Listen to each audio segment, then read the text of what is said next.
Lord Balram slays the demon Pralamba. Summer arrived, which is generally not much appreciated due to the excessive heat. Because Krishna was staying there with Balram, however, the summer in Vrindavan appeared pleasant, just like spring.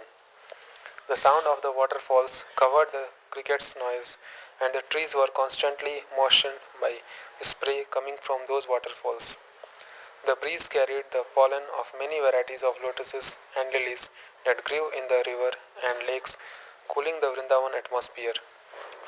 Fresh green grass was seen everywhere, flowers beautifully decorated the forests, and many kinds of animals and birds filled the air with their sounds.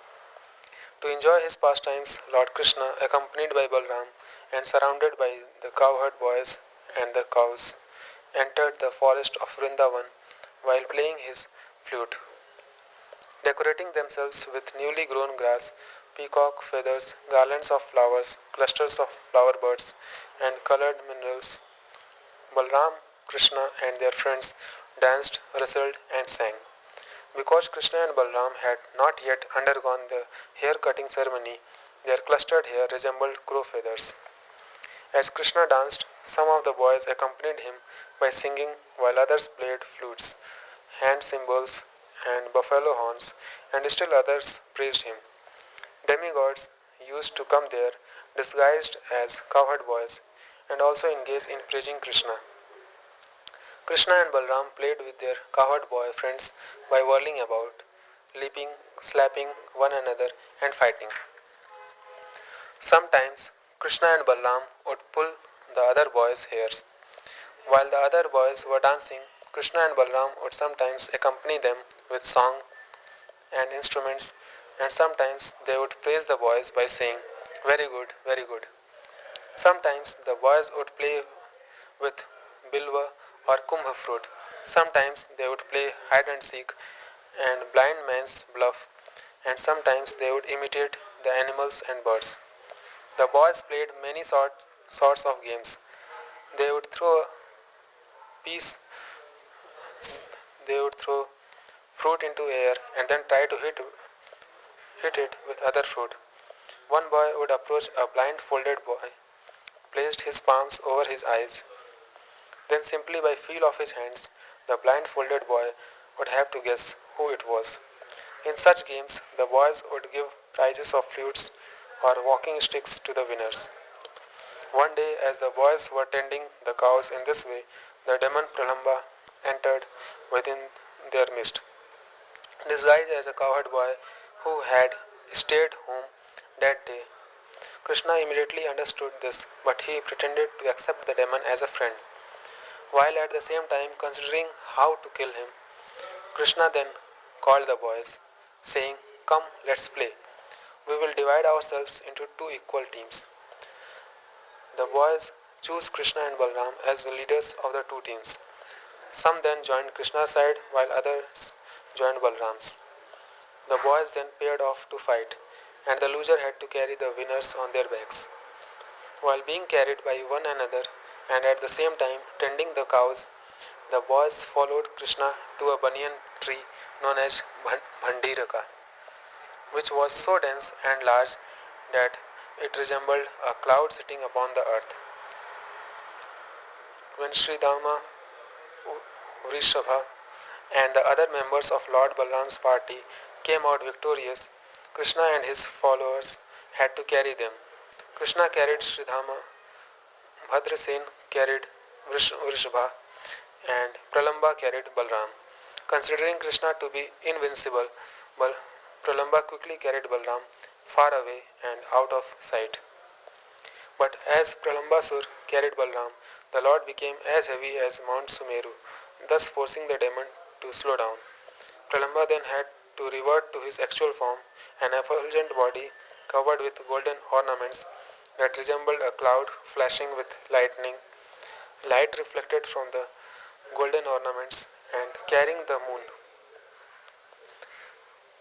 Lord Balram, seeing the gigantic demon moving swiftly in the sky with blazing eyes, fiery hair, and terrible teeth, Balram seemed to become a little frightened. Quickly remembering the real situation, Balram became furious and struck the demon's head with his hard fist. Pralambha's head immediately cracked open. He vomited blood from his mouth and lost all consciousness as he fell down, dead with a great sound, onto the ground like a mountain devastated by Indra. The cowherd boys were astonished to see how Balram had killed the demon, and so they exclaimed, "Excellent, excellent." While praising Balram, they garlanded him and embraced him with great ecstatic love. The demigods were also extremely pleased, and they showered the flowers garland upon Balram, while praising his heroic pastime. Swallowing the forest fire. One day, as the cowherd boys were fully absorbed in planning, their cows as well as the buffalo and goats wandered off into the dense forest, being hungry for newer grass. Finally, after wandering from place to place, the animals came to an area that was overgrown with sharp cane. There was a forest fire nearby, and the heat made the cows thirsty and distressed. When Krishna, Balram, and the other cowherd boys noticed that the cows were missing, they felt remorse for having neglected them. They searched in the adjoining areas but could not find where the cows had gone.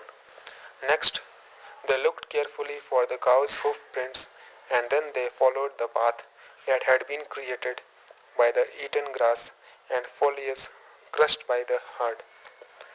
All the boys were in great anxiety, for they had lost the very source of their livelihood. Within the Munja forest, the cowherd boys finally found their cows that had lost their way and were crying. Krishna began calling the cows by name in a voice that resounded like rumbling cloud. Upon hearing their names, the cows responded with great joy, but the previously mentioned fire began to rage out of control on all sides. Like a chariot driver, the wind swept the fire onward so that tongues of flame extended everywhere, threatening all moving and non-moving entities.